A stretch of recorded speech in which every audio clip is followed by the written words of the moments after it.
Hello student, good morning. आज class में हम आपको चैप्टर से में लघुत्तरीय प्रश्न उत्तर कराने जा रहे हैं। उसको आप समझ करके अपनी कॉपी में राइट करें। पहला प्रश्न है, सिद्ध कीजिए कि बल किसी वस्तु के आकार में परिवर्तन कर सकता है।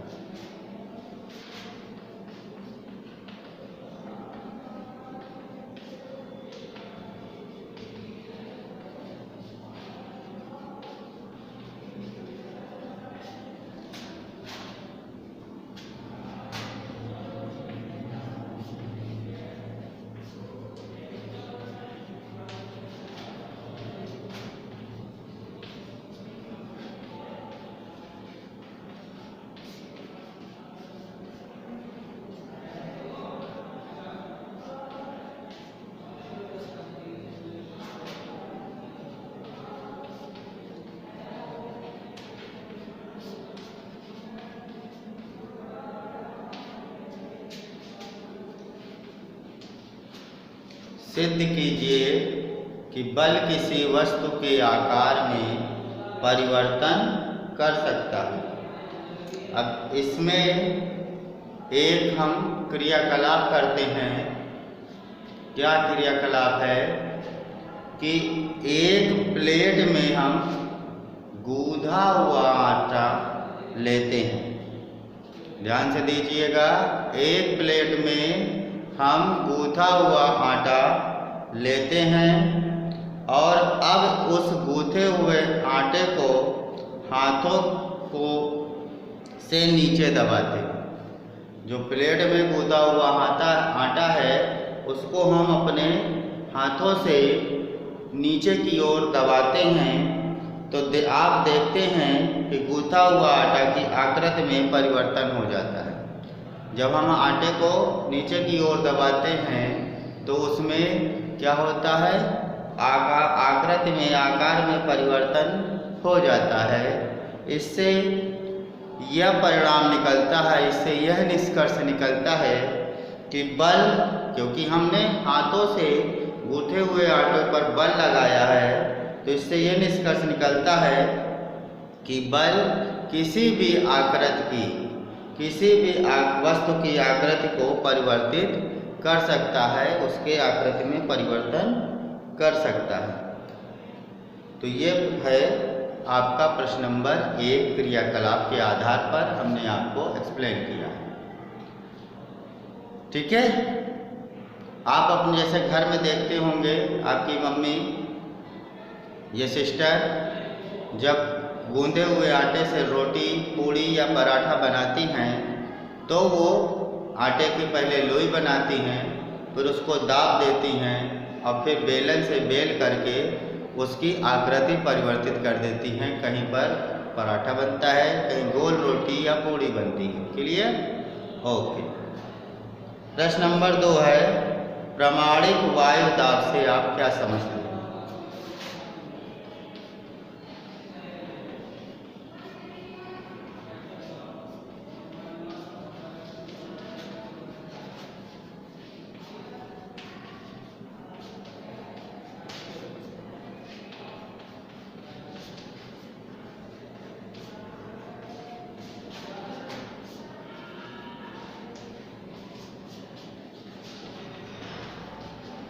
प्रामाणिक वायु दाब से आप क्या समझते हैं? तो प्रामाणिक वायु दाब समुद्र तट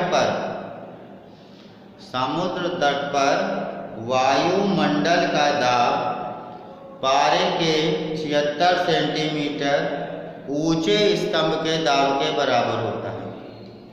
समझिएगा, समुद्र तट पर जो वायुमंडल का दाब है,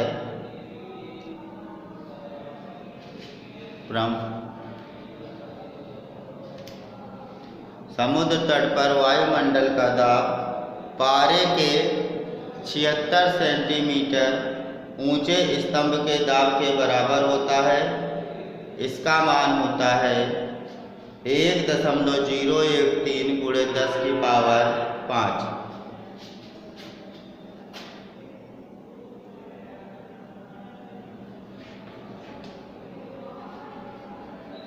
समुद्र तट पर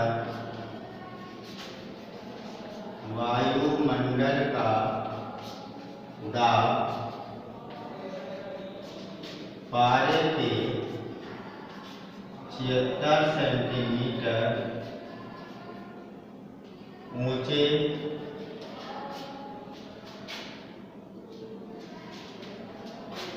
स्तंभ के दाब के बराबर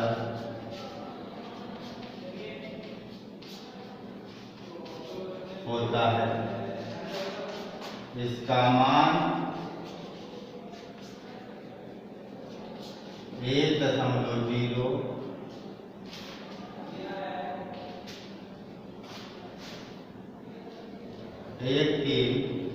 गुणे 10 की पावर 5 न्यूटन मीटर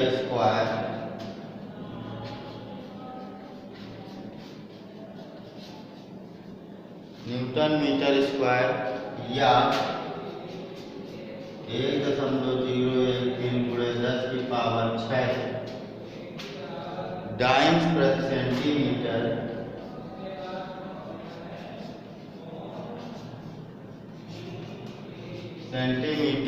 स्क्वायर होता है।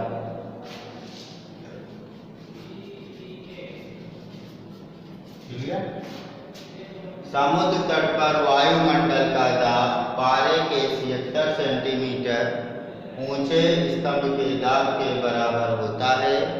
इसका मान 1.013 गुणे 10 की पावर 5 न्यूटन प्रति मीटर स्क्वायर या 1.013 गुणे 10 की पावर 6 डाइन प्रति सेंटीमीटर स्क्वायर होता है। यही आपका प्रमाणित दाब है। क्लियर? अगले प्रश्न पर आते हैं। वायुमंडलीय दाब क्या है और वायुमंडलीय दाब के कारण बताइए।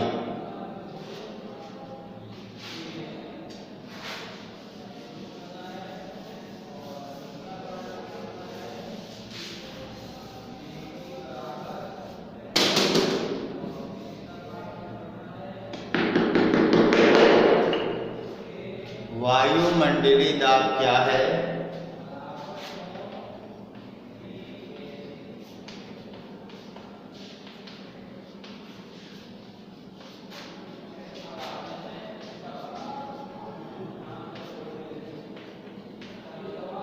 वायुमंडलीय दाब के कारण बताइए।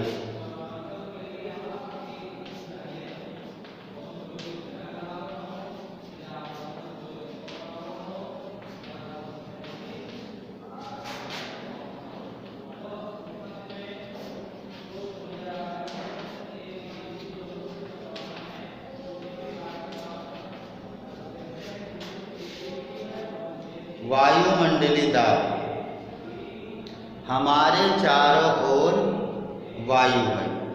ये सब लोग जानते हैं, आप भी जानते हैं, हम भी जानते हैं। हमारे चारों ओर वायु है और वायु के इस आवरण को वायुमंडल कहते हैं। चारों ओर का जो वायु है उस आवरण को हम वायुमंडल कहते हैं। वायुमंडलीय दाब वायु पृथ्वी के तल से कई किलोमीटर ऊपर तक फैली हुई है। वायुमंडलीय वायु पृथ्वी के तल से, तल मतलब धरातल से, जमीन से लेकर के कई किलोमीटर ऊंचाई तक फैली हुई है इस वायु द्वारा लगाए गए दाब को वायुमंडलीय दाब कहते हैं। जब वायु अपना प्रेशर लगाती है तो इसी को हम वायुमंडलीय दाब कहते हैं। इसके निम्नलिखित कारण हैं। नंबर 1, पारे के 76 सेंटीमीटर स्तंभ द्वारा लगने वाला दाब 76 सेंटीमीटर स्तंभ द्वारा लगने वाला दाब पारे के तल पर लगने वाले वायुमंडलीय दाब के बराबर होता है। फिर से सुनिएगा। नंबर 1, पारे के 76 सेंटीमीटर स्तंभ द्वारा लगने वाला दाब पारे के तल पर लगने वाले वायुमंडलीय दाब के बराबर होता है। दूसरा है, वायुमंडलीय दाब कम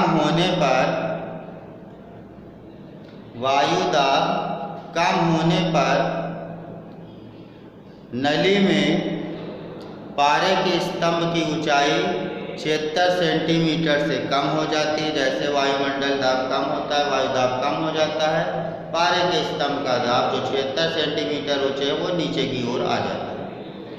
तीसरा पॉइंट है, वायु दाब अधिक होने पर नली के पारे का स्तंभ की ऊंचाई 76 सेंटीमीटर से ऊपर हो जाती है, यानी 76 सेंटीमीटर से अधिक हो जाती है।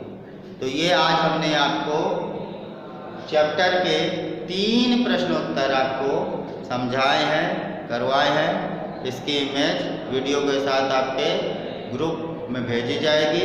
वीडियो को समझ करके प्रश्नों के उत्तर को लिखिए और उसको याद भी करते हुए चले, परीक्षा कभी भी शुरू हो सके। Thank you.